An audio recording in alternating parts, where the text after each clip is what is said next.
Hey, what's up? No guitar today because we're going to be talking just about transcribing, the most effective way to get the jazz language under your fingers into your playing and fast. I've got like 7-ish tips, probably more as I keep talking, but my first tip for you is don't feel pressured to transcribe an entire solo. Sometimes you just want to focus on a 4 or an 8 bar phrase.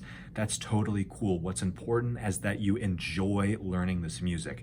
If you don't enjoy what you're playing, it's probably not going to sink in as fast, and that is so important. You're going to absorb that music if you just love what you're learning. Tip number 2, transcribing a whole solo is also maybe a good idea because the masters knew how to build a solo over an arc. They knew that there was a definite beginning, a definite middle, and a definite end. You know, you listen to guys like Lester Young, Louis Armstrong. These guys are master storytellers, and they can craft a solo in a way that, well, you and I probably can't do yet. So we got to listen to them and do what you can, you know.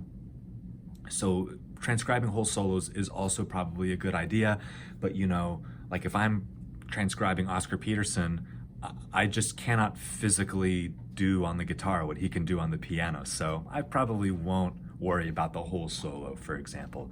Okay, number 3, what you choose to transcribe does not have to be the hippest stuff you've ever heard. I have definitely made the mistake of shying away from a solo that maybe seemed too simple or, you know, not cool enough, you know, but guaranteed if you're, you know, say transcribing something from Lester Young or Louis Armstrong, something that may seem on the outset, you know, a little simple, but guaranteed there's going to be stuff that's in there that's unfamiliar to you, that's unfamiliar to your fingers, you know, and so don't be afraid of transcribing simple stuff. In fact, I encourage you to start with transcribing simple stuff, because not only is it going to build your ear in a more effective way, but it's going to develop your language in a more effective way as well.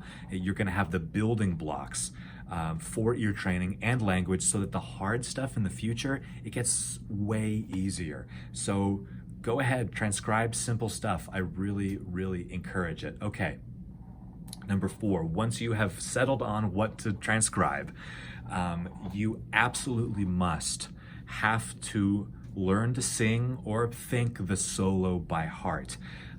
You have to play it on repeat in your car, in the shower, while you're lying in bed, doing whatever, doing homework, you know, listen to the solo, really just get it into your bones. Because once you start transcribing it, you're gonna have a huge leg up.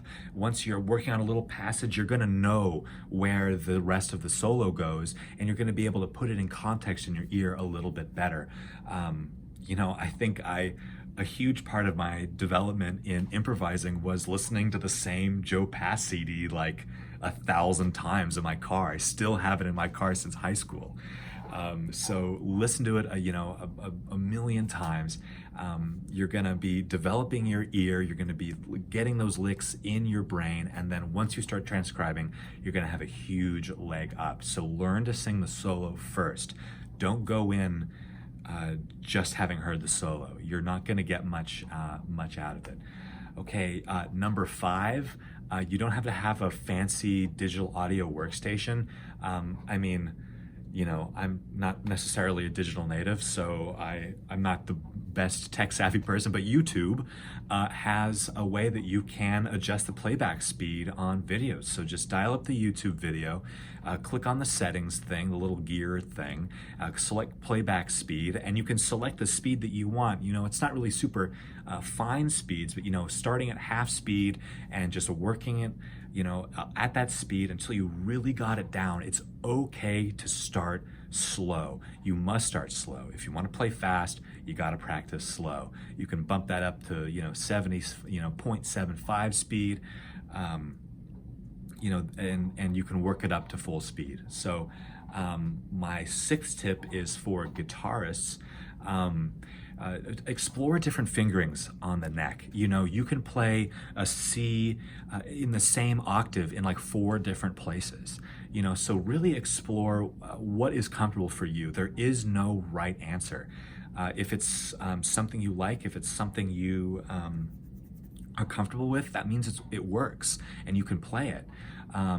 There is something to be said for, you know, breaking out of your muscle memory, you know, comfortable zone. That's always really, really great for your playing and your growth. But guitarists, explore different fingerings. There's no right answer. Whatever is comfortable works for you. Okay, and my last tip for you is once you transcribe the solo, and this is almost as important as learning to sing the solo first, but you need to, don't just learn the solo and then never play it again. You must learn the solo and play it 10,000 times. Play it every day until you are so sick of it. Because if you don't do that, it's going to go in one ear, right out the other. None of that language is going to be ingrained in your brain and in your fingers. We're trying to make this a part of your muscle memory.